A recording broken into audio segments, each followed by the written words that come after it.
of Seidl Logistics, which means I do everything from sweep the floor to sign checks. All of us here at Seidl are very excited about all that's going on. We've turned 6 years old this year. We're moving over 1,000 loads a week. Our number one goal is to glorify God in all that we do. We look to build long-term relationships with our customers and carriers and truly bring value to everyone that we do business with. And that's what this webinar is all about. I first met John earlier this year at the DAT Symposium out in California, and he did a wonderful job explaining in detail all about the ELDs. You are going to be glad that you're here. We will have a question and answer time after his presentation through the chat feature. Take it away, John. All right, thanks, Greg. I want to thank everybody for coming. A little bit about me is, I'll go real quick with this. I used to be a state patrol inspector, so I pulled trucks over at roadside. I was also an investigator with the federal government, where I knocked on trucking company doors and did full interventions, full compliance reviews. 20 plus years with the State Patrol and or FMCSA. I was an investigator of the year a couple years. I was on the ELD implementation team. I'm now a DOT consultant, and as funny as it is, I sell truck insurance. But enough about me. You didn't come here to hear about me. We're going to get into the details as to what we're going to talk about for the next 50 minutes, right? And then we're going to have about 10 minutes question and answer after that. Now, instead of just giving you a huge overview of stuff you've probably heard over the last 18 months, I'm going to bring you some tangible information that you can bring back to your companies to make decisions, etc. But in order to do that, I got this little mouse you can see here. AOBRDs and ELDs, those are different devices. I'm going to give you a little historical view on what those are. I'm going to talk about the dates that we're facing right now. There's been talk about extensions in the industry, but as of right now, I'm going to tell you the dates we have and when you need to comply. I'm going to give you some exceptions too, and I'll tell you a little bit about how the device works. But now, the next two bullets, there's challenges in implementing an ELD program, whether you already have a device in or you haven't selected one yet. There's some specific challenges you're going to face between now and December, and we're going to outline those for you here. Now, as part of implementation, I believe there are 5 specific company policies that trucking companies should implement to reduce their overall liability and their risk going forward through implementation. We're going to talk about that. And then, how do you select a device? And if you've already selected one, did you select the right one? So those are kind of the big key overviews. Now, we talk about the history here. See, in 1988, there was a final rule called AOBRD. AOBRD is Automatic Onboard Recording Devices. Now, think about what the Internet was like in 1988. Think of what technology was like. Well, the Internet sounded something like this, like, you know, the 56K modem that we used to dial in and get busy signals, etc. Well, what's funny about that is the AOBRD final rule right now, the rule that we use for an electronic device to track hours of service on a voluntary basis is called an AOBRD, and it's that old technology from 1988. There has been no rule put in place that actually went into full effect until the ELD mandate in 2017. That's 27 years between rulemakings. Now, a little bit of the history is 19 years after AOBRD, they implemented something called EOBR. They did a proposed rule, and EOBR 1 was going to mandate an electronic tracking device that was the newest technology in every truck if you had a bad compliance review from FMCSA. Well, that rule became final in 2010, as you can see here, EOBR 1 final rule. So then a year later, they came out with EOBR 2, and it was a proposed rule to mandate these EOBR devices for the entire country. So then that was proposed. The problem is right in between 2010 2011, OIDA sued the federal government and said that EOBR 1, the new technical standards for EOBRs, did not address driver harassment. The 7th Appeals Court agreed, and the government had to throw EOBR 1, and I'm using quotation marks with my fingers even though you guys are on a webinar, which is hilarious. They threw it in the garbage, right? So now EOBR 2 is going to mandate a device that's now thrown out in the garbage. So FMCSA, the government, became garbage pickers, I guess, and they grabbed EOBR 1 and 2, added them together, and had listening sessions in 2012 to address the issue of driver harassment. Well, right in between 2012, 2014, they came out with MAP 21. A lot of brokers know that. Surety bonds changed. A lot of different things changed. But one thing is U.S. Congress in an appropriations bill changed the term from EOBR and named it ELD in the MAP 21 appropriations bill. So government took these listening sessions, took the new name, and proposed a rule for ELDs, which are really just like EOBRs with a few extra technical standards and a new name. 2015, this rule came into effect. Now, we can't make good decisions going forward if we don't know where we came from. So this is literally outlining where we came from. So where are we now? That rule in 2015 said this. By this December 2017, you either need an AOBRD, which is that device, or an ELD in your truck. So I'll say it again. Every truck, unless exempt in the United States of America, has to have an AOBRD or an ELD by this December. Now, there's a grandfather clause. AOBRDs can continue to be used until 2019. So you can use the older devices that are not ELDs until 2019. One caveat, though, is you cannot take an AOBRD that has never been in a truck in your fleet and put it in a new truck after December 2017. So I'll say it again. The only way you can use this grandfather is to have already installed the AOBRD in a truck, pull it out of that truck and put it in a new one. If you have 5 spares in a box that have never been in a truck, you're not allowed to put those in a new truck. So that's a little caveat. Now with AOBRDs, I want you to understand, they're not all 1988 devices. There's been a progression over this 20 plus years where there's some newer AOBRDs and some older ones. There are some newer AOBRDs that can be converted with a software upgrade to an ELD, but there are other AOBRDs that just cannot, right? So that kind of tells us where we are from a date standpoint. Now we're going to talk about exceptions. There is an exception called the short haul exception. It can get complicated based on your operation, but one example is the 100 air mile radius exemption. This is one of a couple exceptions that you can use, right? But the 100 air mile radius has 5 questions. A misguided information out in the industry is, hey, if I stay within 100 air miles, I'm good. That's not totally true. Number 1, you have to stay within 100 air miles from your work reporting location. Number 2, you have to report and leave and return to the same spot and go home within 12 hours. If you leave and return and you stayed within 100 air miles, but you have a 13-hour workday, you don't get this exception. Now, 10 hours off between your shifts. Between these 12-hour shifts I just mentioned, you need 10 hours off.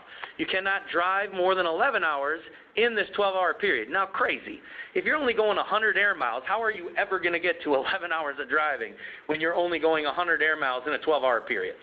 So the last one is true and accurate time records. You need a document or some kind of record, electronic or paper, that shows time start, time finish, total hours worked. Now, what does this exception give you?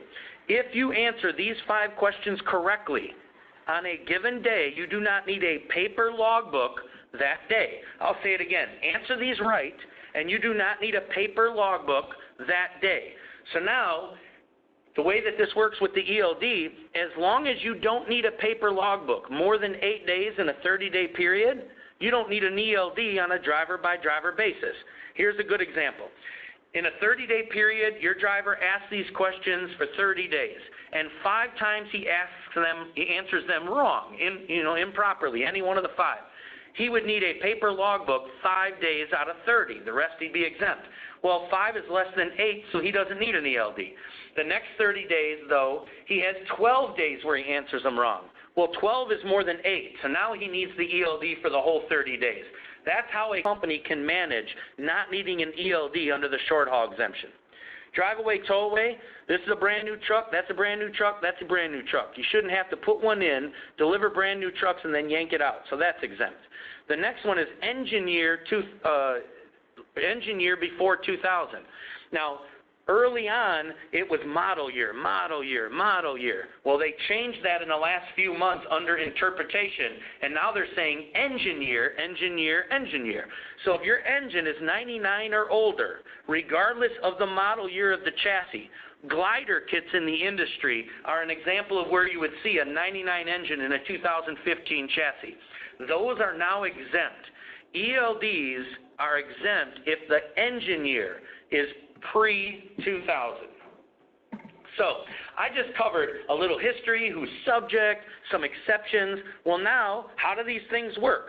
This is just an example of how one works. There's over 100 vendors in the country, but this is an example. Inside this truck is an ECM.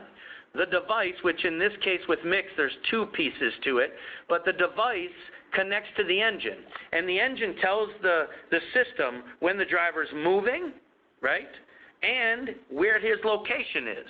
Other than if the truck is stopped or driving and where the location is, everything else is a manual entry. So the GPS right here gets funneled into the device, the engine data gets funneled into the device, and then drivers enter stuff. So ultimately, a reality of these devices is the only 100% accurate thing in these devices is the driving line and where the truck is. Line 1, off-duty, sleeper berth, or on-duty not driving, are manual entries of the driver, which in essence are paper logs, right? So there are still things in which a driver can falsify, and the non-driving line is one that you need to really focus on. So then it takes these driver entries and the GPS and the engine data, and it makes a log, and the driver enters stuff in, and then it sends it via the cloud, via data transfer to the company's interface, where the management at the company will interact with the device. So that just gives you an idea how it works, right? So now what are we going to talk about? We're leading into what are some of the top issues you need to prepare your company for when you get pulled over. One is visibility at roadside. What is the inspector going to require of you in order to see and analyze your log at roadside? Number 2, what if it malfunctions or you have a data diagnostic event? What do you do as a carrier at roadside or as a driver? Next one's personal conveyance and yard moves. Personal conveyance and yard moves are 2 duty statuses in which you can drive your truck without it being on line 3, the driving line. I'll say it again. 2 duty statuses where you can actually drive around and you do not have to show driving line. That's what personal conveyance and yard moves are, and we're going to get into that. Form and manner. Number 1 violation with CSA for paper logs is form and manner. It's still going to be a big issue because there are some form and manner requirements you need to make sure you're aware of. Instruction card and a blank set of logbooks. I'll get into what this is in these next slides, but it's the number 1 and number 2 cited violation for electronic devices tracking hours of service in the United States under AOBRD. I fully expect that still to be the number issue forward, right, as it relates to CSA violations and being in trouble. So now, roadside. You get pulled over at roadside. The inspector pulls you over, and he's like, hey, I want you to show me your graph grid display. The majority of the devices in the United States of America will have a graph grid display. The driver has to be knowledgeable and show the driver, he has to show the inspector the graph grid display and demonstrate his logbook in the truck. Now, this grid, under the ELD mandate, has to be visible from outside the vehicle. A lot of people feel that means it has to be tethered, where you hand it to the officer. If the screen is big enough as of now with guidance that's been provided by the government, that is acceptable as long as it's visible from outside without having the inspector come in. So that's one option. Another one is or a hard copy paper printout. Well, this company called, and we don't promote nothing on this webinar, but Video Road Log is the company that uses this little heat print paper, and you push a little button and a little cash register receipt comes out with your 8 days logs. They're not required to have a display because they have a paper printout. I am not aware of any other device besides this one that has a printout. So the rest of them, you'll see this graph grid display. So that's one way in which the officer can see your logs at roadside, but that's not the only way. The next way, which is also required, is transferring a data file from the device to the officer at roadside. This is way different than whatever occurred under the AOBRD rules in the past. This is going to be something that they're going to start writing violations for very soon, which is in the next 3 months. So what do you have to do? The vendor, the manufacturer of the device has 2 options. One, they can use web or email to transfer a data file from the device.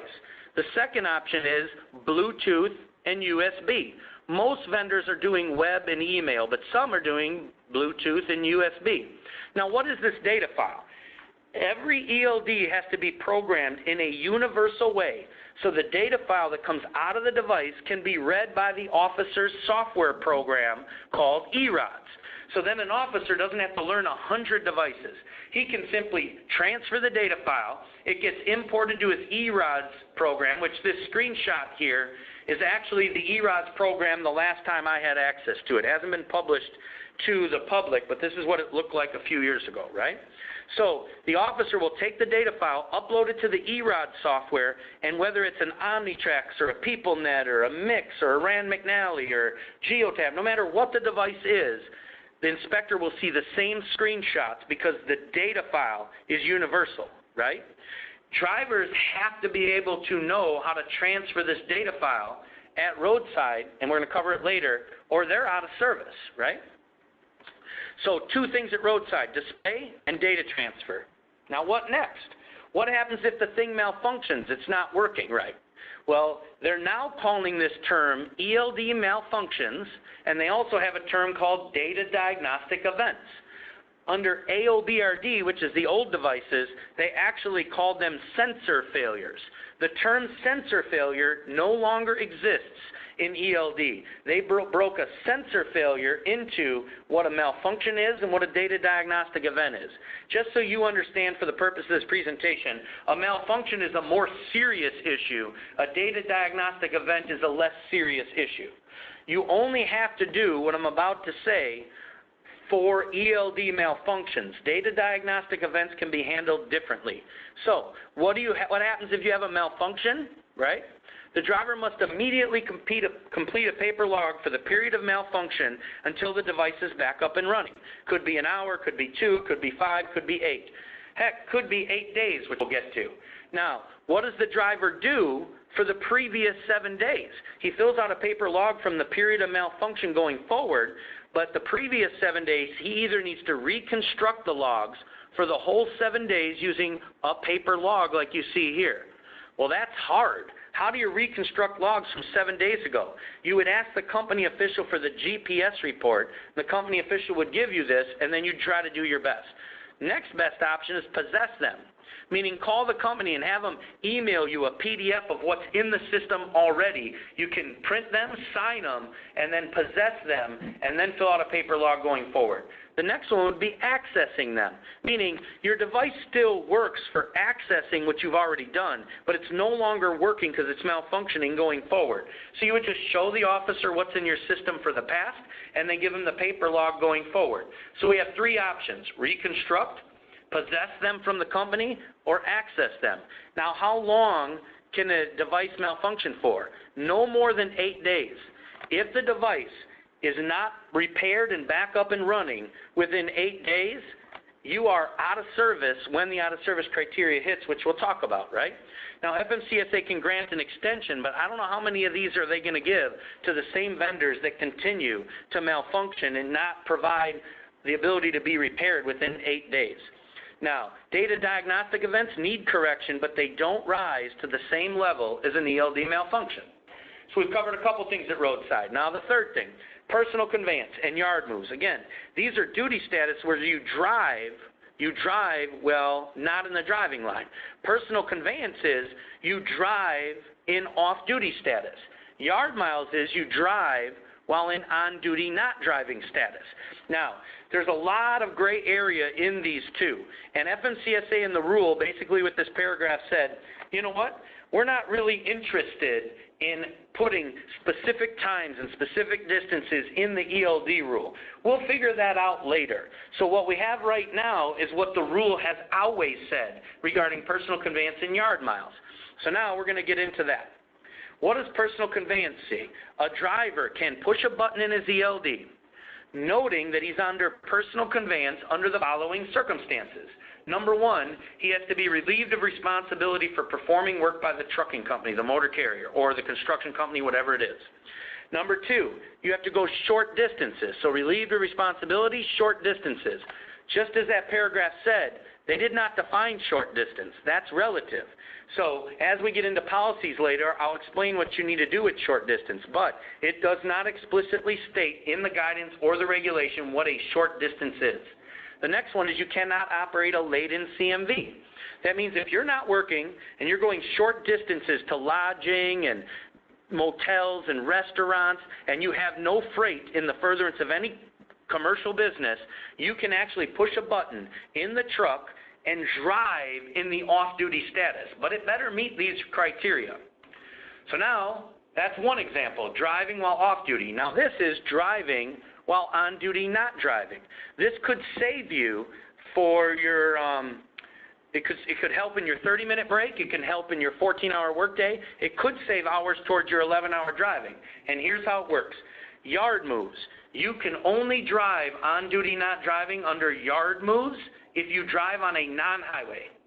A non-highway, meaning if you're on a highway, you can't use yard moves. You can only use it on a non-highway. This is the definition in that green regulation book for highway. A highway is any road, street, okay, I get that, or a way. A way? All right, just a minute. A way that's passable by four-wheeled vehicles. So that would be a parking lot. But it can't apply to my private parking lot, can it? Yes, it can, because it's a way on public or private property that's passable by a four-wheeled vehicle that's open to public travel. Okay, now I have a parking lot at my shop that has a fence around it, but it's private property, it's a way, and it's passable by four-wheeled vehicles. Is it open to the public? Well, open for the purposes of open to the public, it means you need to have restrictive gates or prohibitive signs. So if you had a yard behind your facility and it has a fence all around it with an open gate, if you put prohibitive signs saying no public travel, no trespassing, company employees only, then that turns your lot into a non-highway. Failure to put up a prohibitive sign means your lot is a highway, which means you can't use yard miles. So yard miles is like for distribution centers, shippers, receiver locations that meet the criteria of a non-highway. Form and manner. With a paper log, there was just a few things. Mileage, total hours for the day, city, states, your bill of lading, etc. This is an example of the header. Now, most vendors will populate this header on every day's logs. But the driver's license number's in there, that's so you don't give them two login IDs, right? The DOT number, the trucking company. A lot of this can be pre-populated, but be careful. Shipping ID and trailer number. Trailer number, I don't know where I find it on here. You'll find it on here. I can't see it right now.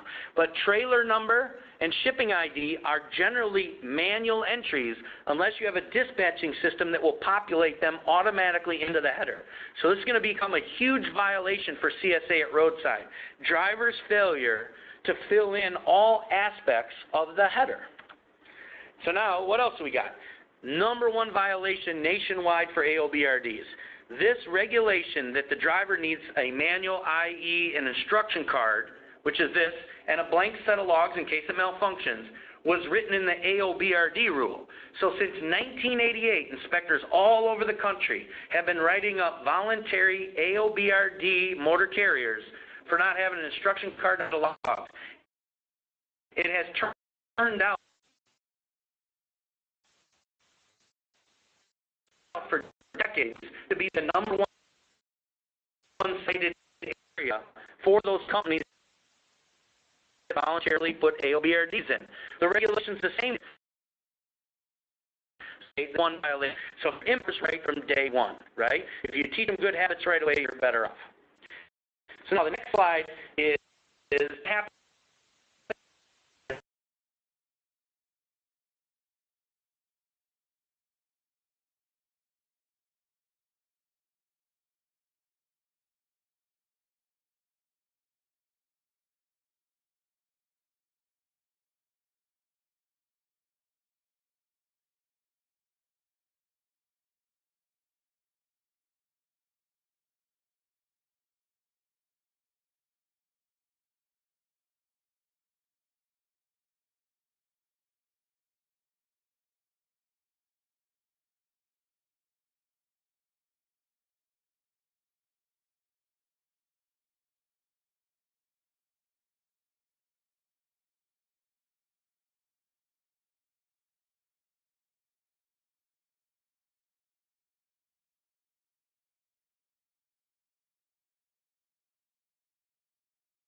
transit driver.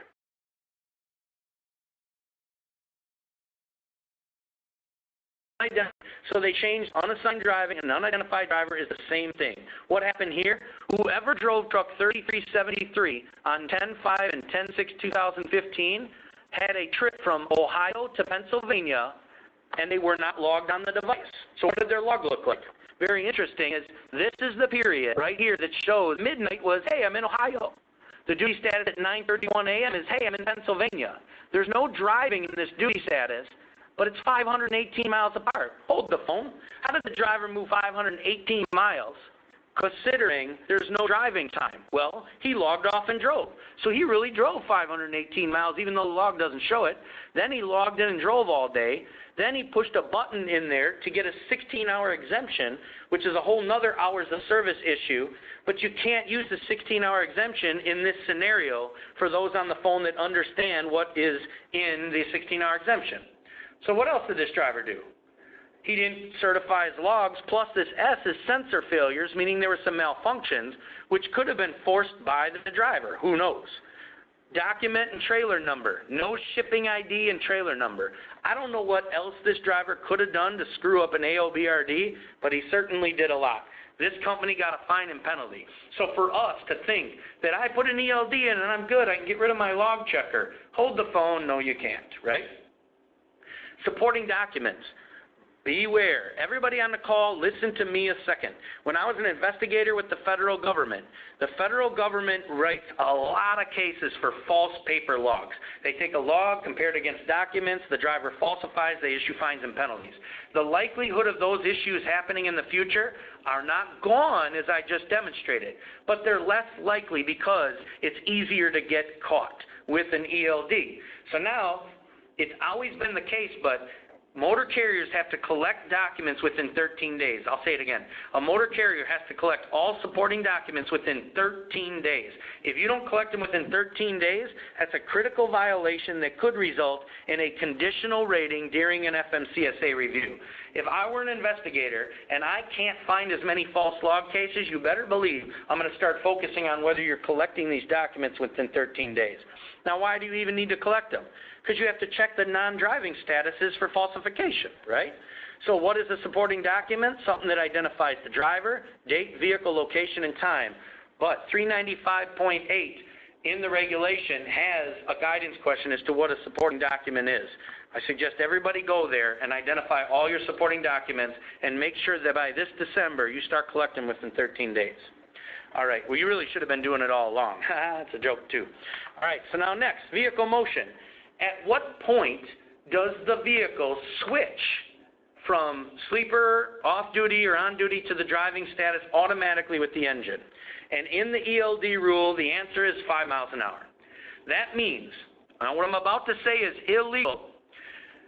And I'm not recommending this, and neither is Siphon. If you drive at 3 miles an hour and your system is still set to trigger vehicle motion at 5 and you drive at 3, you can literally drive around a lot under 5 miles an hour and it will keep you in your off-duty status.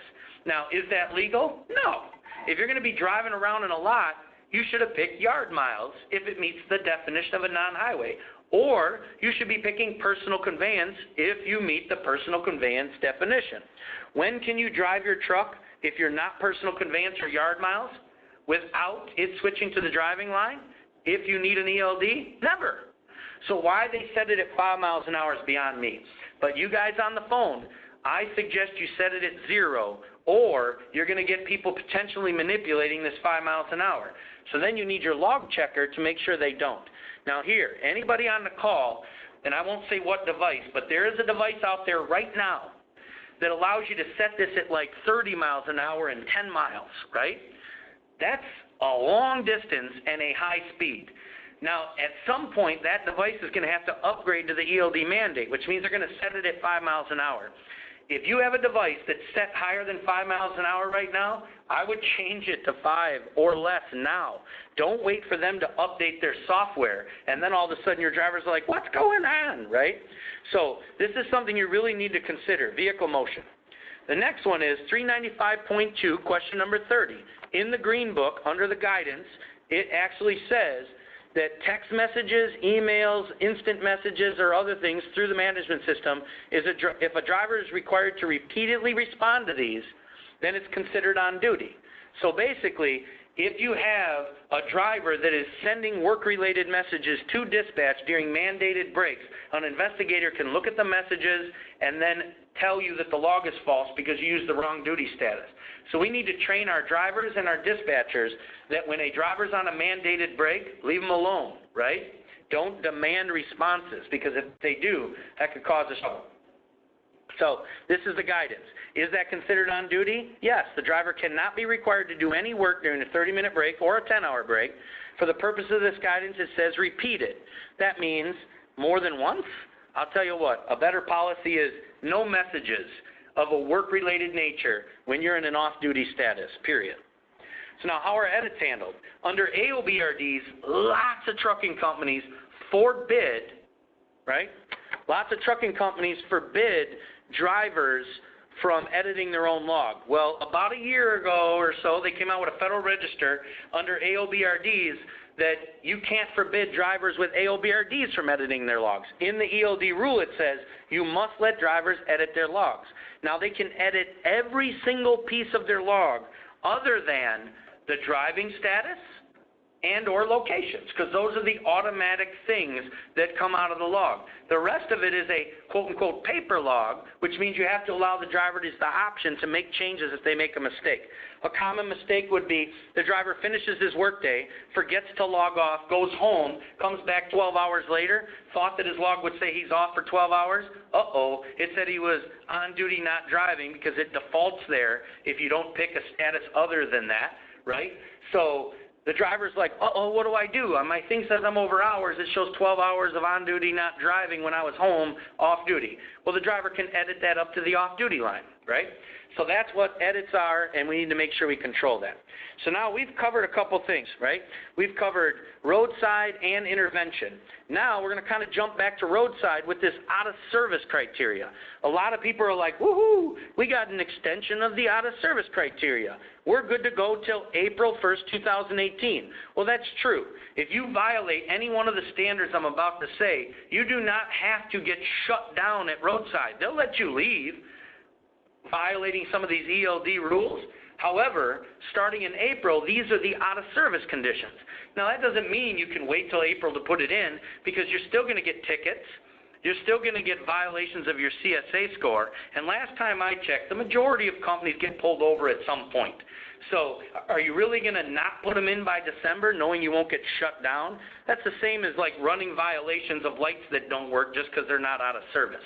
And everybody on the call that's a motor carrier, you know that's silly. We're not purposely letting one headlight stay burnt out and not changing an ID lamp or a clearance light just because we're not out of service. We try to comply as an industry as a whole. So now what are some of these? Using an ELD not authorized. FMCSA has a website where you self-certify your devices. If in 2019 you have a device in the truck that's not on that list, you're out of service. Now, drivers unable to transfer the file. Remember I talked about transferring a file to the officer? That's an option to see it at roadside. If your driver doesn't know how to do that, this December he will be in violation, and you'll get CSA points, and you'll get tickets. Starting in April of next year, you'll be out of service if the driver can't transfer a data file. Using a special category, and you're not in that activity. Short haul, model year 99, drive-away, tow-away, right? Fair to reconstruct, meaning it malfunctioned and you didn't reconstruct your paper log. That is a violation this December. Starting in April, you will be placed out of service.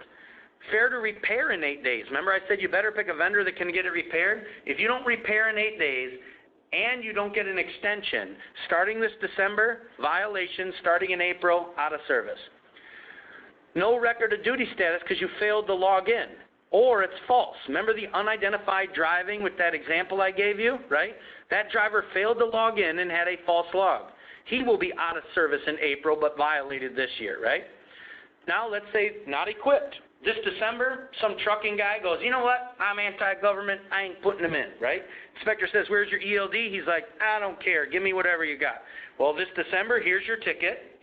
and here's your CSA violation.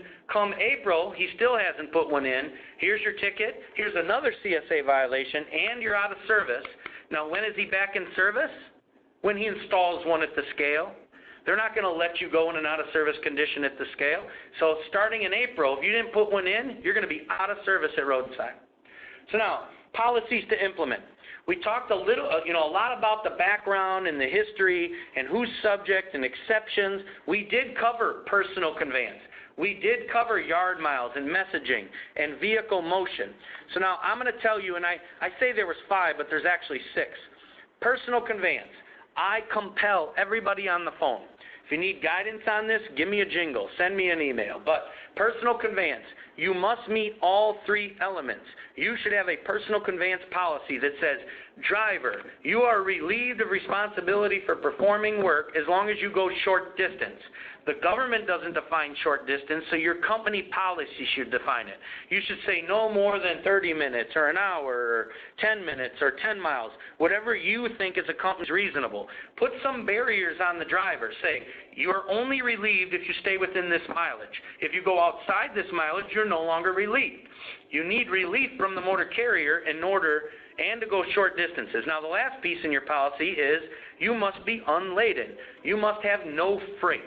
Now, if you're a company and you're like, you know what, I'm not going to use personal conveyance. That's not a problem for me. I'm just going to not let anybody do it, and I don't have to deal with this. I would think twice about that in the next scenario. Forced to leave a location. Who has ever got to a shipper or receiver on time, and they were forced to leave over hours because the delay was large? Everybody's shaking their head yes on the call, right? So if you're forced to leave a location, what if you were not working, there's a truck stop across the street, and you have no freight because you just got unloaded at a receiver? Couldn't you use personal conveyance to drive across the street to the truck stop when forced to leave a location because you're not working, because you're going short distance, and you have no freight? Yes, you could use it in that circumstance based on what the personal conveyance guidance says today, right? So should you say, hey, I have a policy called forced to leave a location. You can only be forced to leave a location and use personal conveyance if you meet what's in our policy. The only time we allow personal conveyance to be used is when forced to leave. That's why you would need that policy even if you don't want to use personal conveyance, to open up an option to reduce your risk, to let a driver leave a location because he may be forced to leave and he's unladen, going short distance. There's a truck stop half a mile up the road, and he has no freight in his trailer, right? So that's an example. Yard miles. You need to educate your driver and outline specifically what a highway is and tell them they can only use yard miles on a non-highway. Another thing, you need to teach and put policies in place about messaging and doing work activities via electronic communications, both by dispatchers and or drivers. Imagine if you had a dispatcher and they emailed a driver or they sent them a message through the system saying, hey man, when are you going to be there? And then 2 minutes later, you better answer me or you're going to pay the price. Do you want to get fired? You know, whatever they may say to push him to answer, what they should do is send him one message. If there is no response, they should log on to the ELD and see if he's in a mandated 30-minute break. Wait 30 minutes, then teach your dispatch.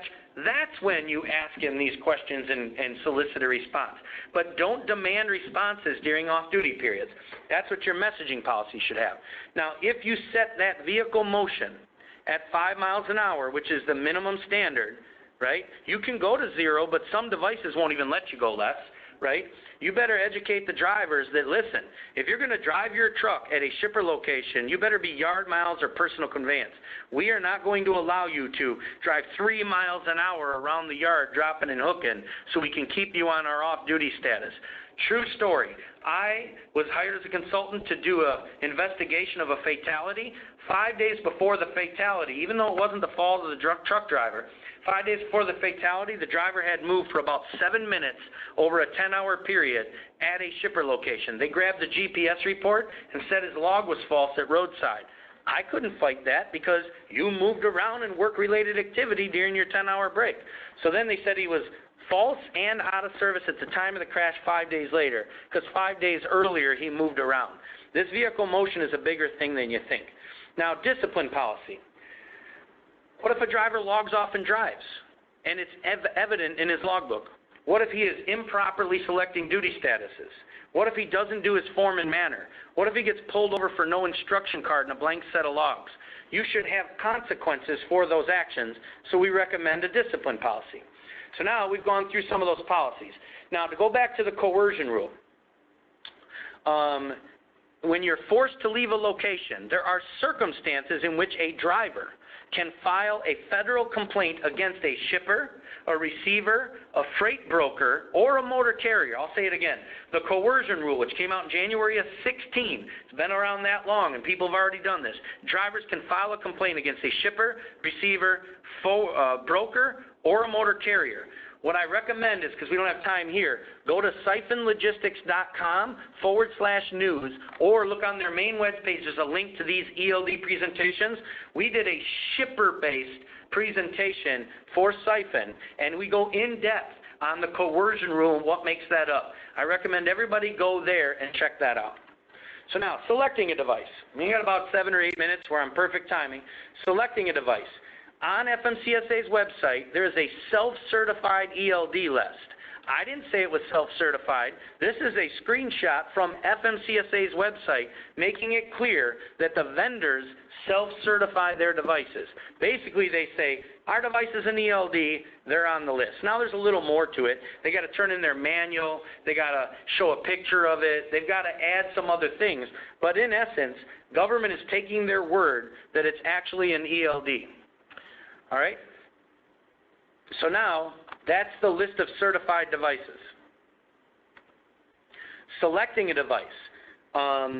So basically with the list of certified devices, buyer beware. Don't just assume because they're on the list they're good.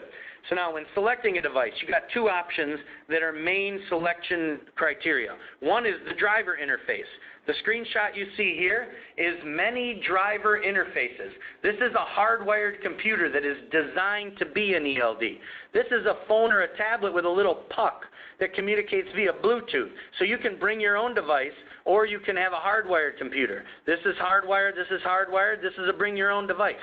We're not recommending any of these on the page. I'm just giving you examples. So now, what does the driver legitimately do based on what we talked about with how these work? He logs in, he logs off, he enters data, he changes his duty status.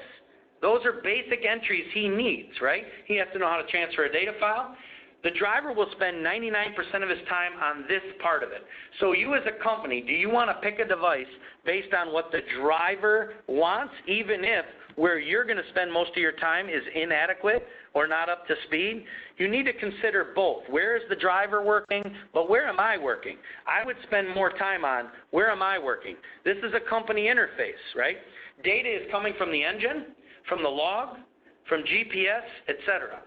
Some vendors are really good at providing reports and data and information and log summaries and violation reports.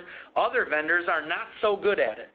Now, the differences in the interface with the driver at roadside, there's differences, but it's not too bad, right? The differences in the interface is night and day different. So I would recommend that when you're vetting a device, make sure you really get to understand where you as a manager are going to spend the majority of your time. And you're going to spend the majority of your time on the interface, not so much in the truck. Again, don't ignore the truck, but I would spend more of my decision making on how I'm going to use it from a company perspective. Now, this is another vendor. You see it looks different. Now, these are 2 interfaces. See how they're different? Imagine if you're a roadside inspector and you have to look at 110 different interfaces in the truck. That's the reason that they put the data transfer option. So it simplifies this into one ERODS application. So now, maintenance challenges. When you make a decision, involve your maintenance program. This is an older version AOBRD that from a hardware perspective can be converted to an ELD. I'll say it again. This is currently an AOBRD, but you can do a software upgrade on some of these devices in this one you see and do an upgrade. But does this look complicated in how it's installed?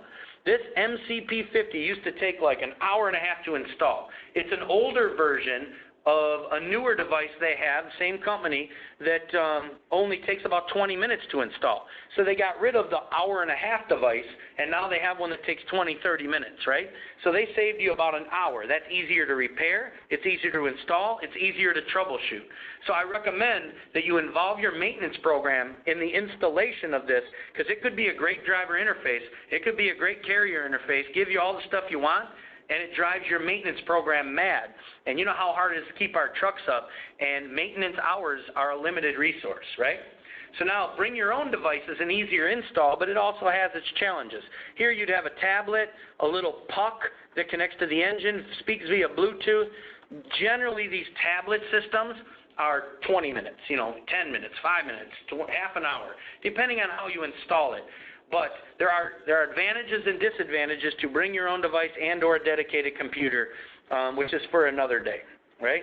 So now, another big piece is, what does your device give you above and beyond the ELD? IFTA reporting, speed detection, driver scorecards, asset tracking, integration with dispatching systems, cameras, lane deviation technology. Think about where we are today in technology, and 10 years from now, we can't even imagine where we're going to be. Make sure you pick a device. If you're a larger company or you aspire to be larger, make sure you pick a device that can support your vision as to where you're going to be and where technology will advance. Don't just pick based on today's coffee, right? Think about what the coffee is going to be like later, all right? So now, we at Siphon Transport and Siphon Logistics are ready, willing, and able to help you in any way necessary.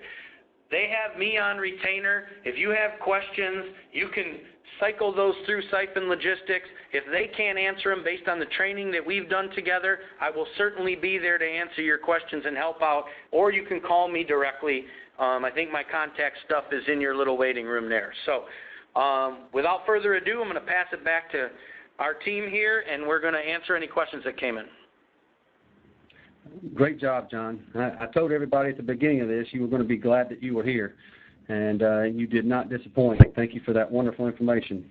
If you have any questions, you can type them out on the chat screen, and we will be glad to answer. I've got one here that I'll ask you, John. Hearing rumors that the new presidential administration is looking to squash regulations such as this, is there any truth to this rumor? All right. So here's what I'll say. Remember I talked about MAP 21 where Congress got involved a few years back and said, hey, FMCSA, you're taking too long. We're going to change the name to ELD and we're going to mandate it for everybody in the country. So get on it and get us a rule. That was the U.S. Congress under MAP 21. The THUD bill was another appropriations bill recently where a committee in Washington, D.C.